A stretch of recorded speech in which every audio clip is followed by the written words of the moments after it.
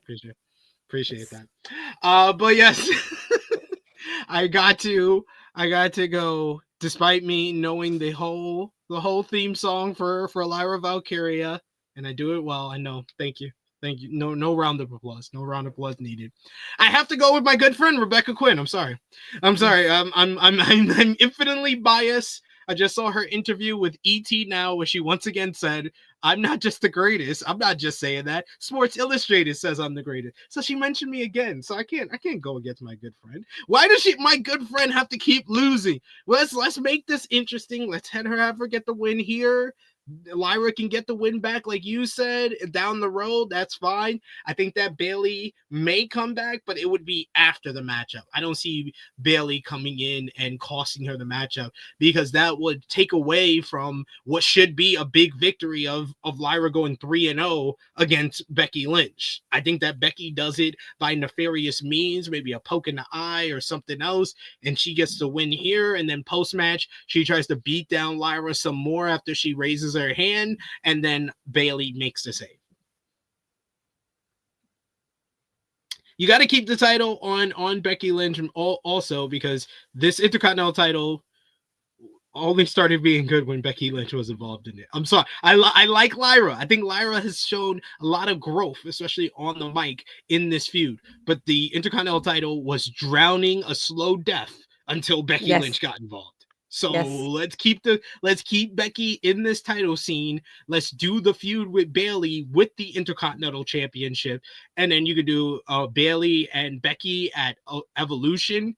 Then at SummerSlam, you could do the 3-way with Becky, Lyra, and Bayley, and then Lyra can win it back there. Yes.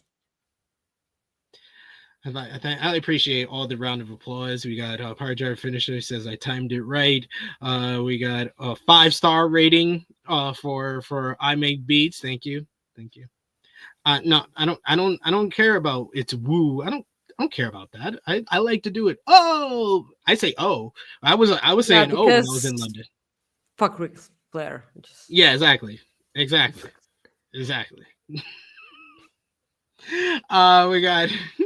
We got I Make Beats. It says don't SP3. I did a standing ovation in my living room. Thank you. I'll take a bow.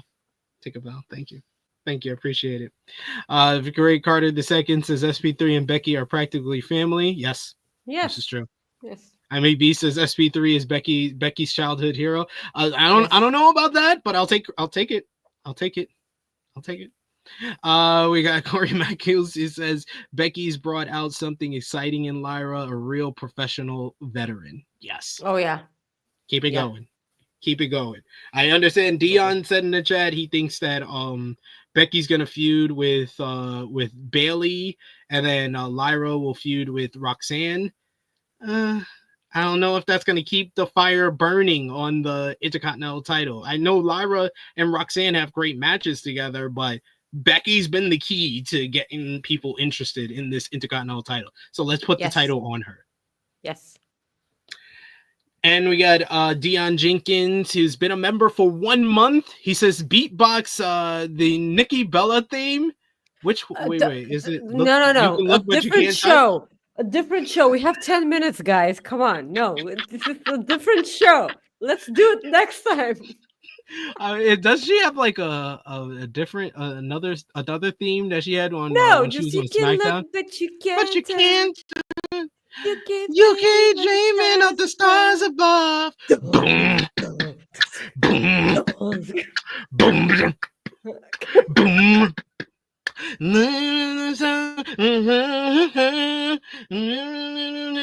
I don't know why. That's a great beatbox. Horrible song to beatbox too. But we finally got the main event of tomorrow night's show. All-Star Dream Tag Team Matchup. The last time is now. Whose dream? Who dreamed of that? It's gonna be John. Fucker the dream of that. It's gonna be. is going to be John Cena teaming with Logan Paul to verse Cody Rhodes and Jey Uso. It was at Saturday night's main event. Logan Paul challenged Jey Uso for the World Heavyweight Championship. John Cena had a confrontation with Jey Uso backstage where he said that it would be great to see a YouTuber beat Jey for the World Heavyweight Championship, considering that he's going to retire with his undisputed WWE Championship. And he says a YouTuber holding that title, that sounds like it would ruin wrestling. So Cena tried to complete his mission to ruin wrestling by interfering during the matchup, attacking Jey Uso to help Logan Paul win. But Cody Rhodes made his return to WWE for the first time since WrestleMania. He took out Cena, helped Jey pick up the victory, and then made this match official for Money in the Bank. All four men had a confrontation on last week's Friday Night SmackDown with Cody and Jey getting the better of the two heels. Cena feels that Logan Paul is the only man who gets how to be a professional wrestler nowadays, as he's an actual megastar outside of the business. Maggie, what do you think about this one? What have you thought about the build to this matchup and who wins tomorrow night? I don't give a fuck, man. Why are we seeing this match? Why are we getting this match? Who asked for this match? This match fucking sucks and it hasn't even happened yet. Fuck Cody. Fuck Logan Paul.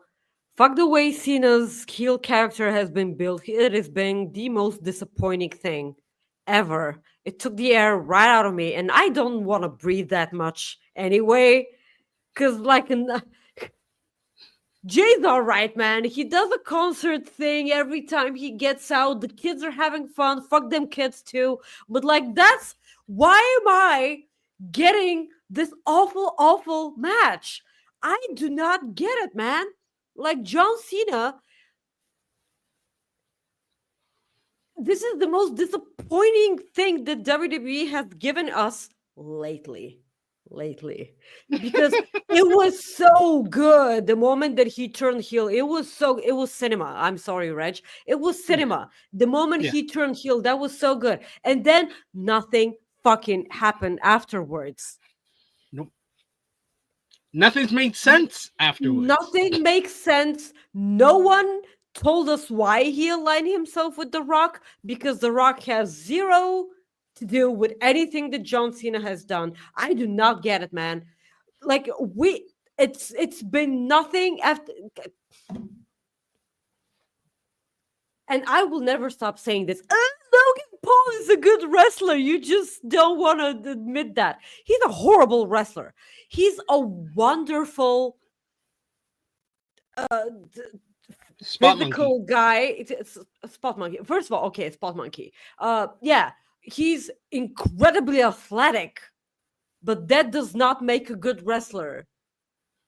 If you're athletic, then you can go be athletic. That doesn't mean you're a good wrestler. He sells like a potato, man. And that's the worst buckshot lariat I've ever seen in my life. Just stop doing it. Stop doing it altogether. It sucks. My kneecaps are hurting every time you do it, man. At some point, they are gonna fucking shout at you. Stop doing that. The way he lands, it always looks like his knees are about to buckle.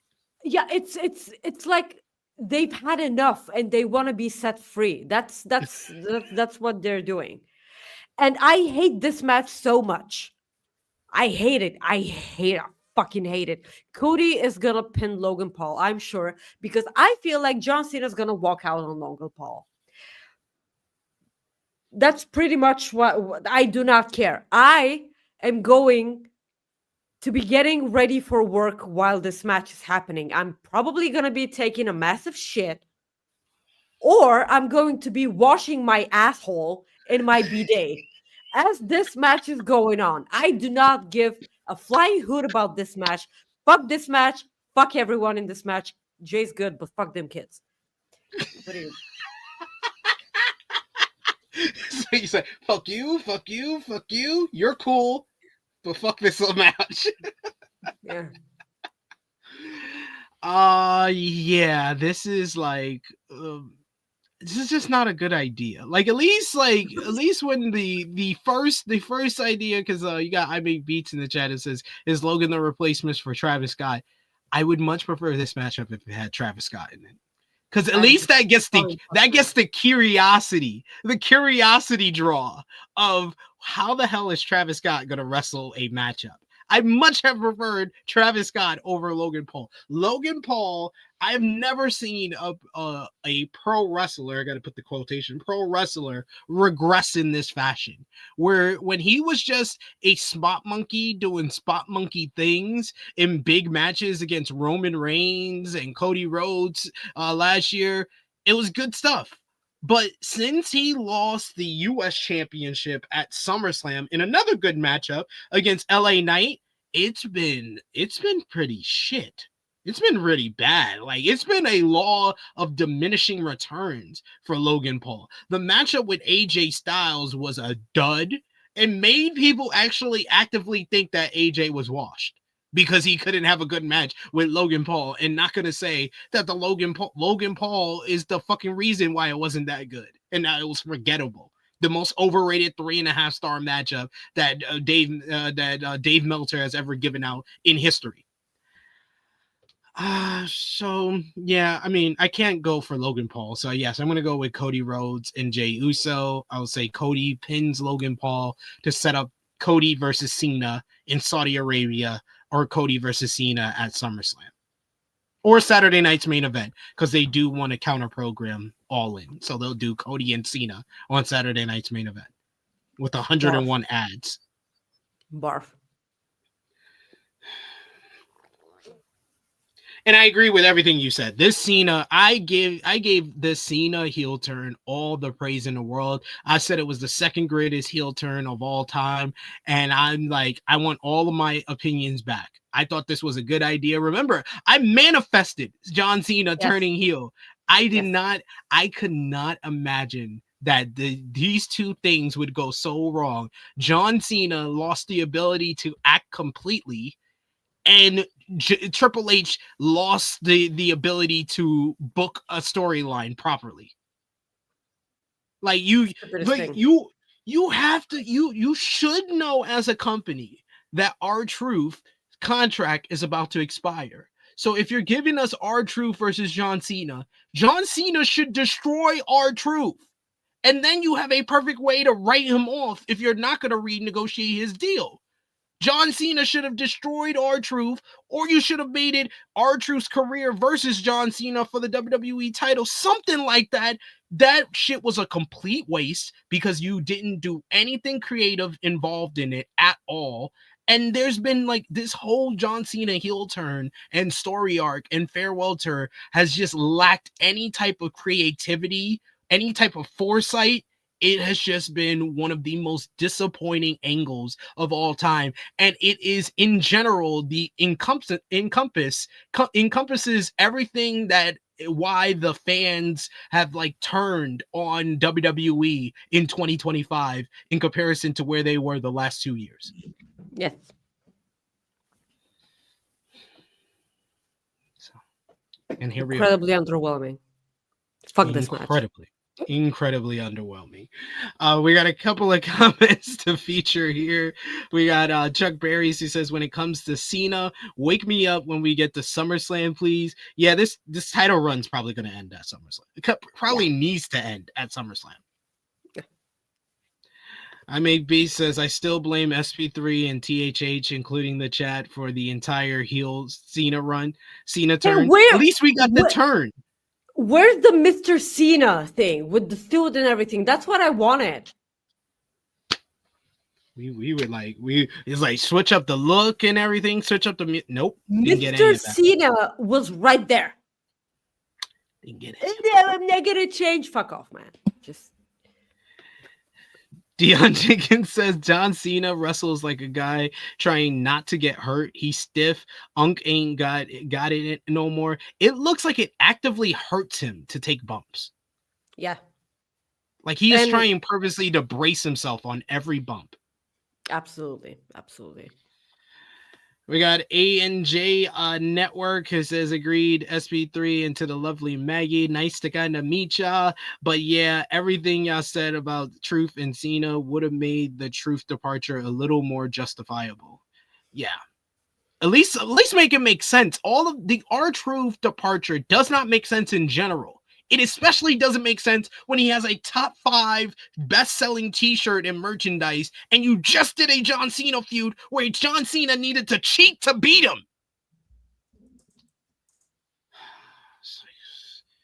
Let's not get any heat on Cena for him destroying the beloved babyface R-Truth. Let's just have him low blow and beat him like he beats everybody else.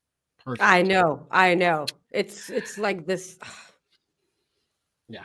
All right. We got to wrap things up now. I want to thank Maggie for joining us today. As always appreciate doing these previews with you. Maggie. 2 hours. Always. Maggie, please let everybody know where they can follow you on social media and when they shall see you in like 3 minutes. In like 3 minutes, hop on to Fightful Overbooked and join me and Rob Wilkins for coexisting with Rob and Maggie every Friday at 3 p.m. Eastern. Otherwise, you can follow me on Twitter or X or whatever you guys want to call it. The whole bromance war between Elon and Trump is really entertaining. At Maggie_IK on Instagram at Maggie.IK and on Blue Sky at Maggie-IK. Please subscribe to Fightful Overbooked, the easiest $5.99 a month you can ever spend on wrestling. Thank you, sweetie, so much. Of course, and you can follow me on the Twitter machine at TrueHillSP3. Follow the gang, Facebook, Twitter, Instagram, TikTok at True Hill Heat. I will be back live tomorrow, 10:05 a.m. Eastern Time, with the True Hill Heat flagship podcast with Miss Chrissy Love. So join us for that. Check out all the great content we got on the channel right now. Rated Raw review, AE Ramble, Dark Side of the Ring review, Best of Super Juniors review, and of course, see you tomorrow. But for Maggie, it is me, your True Hill Phenom SP3. This has been our WWE Money in the Bank and Worlds Collide 2025 preview. We are signing off until next time.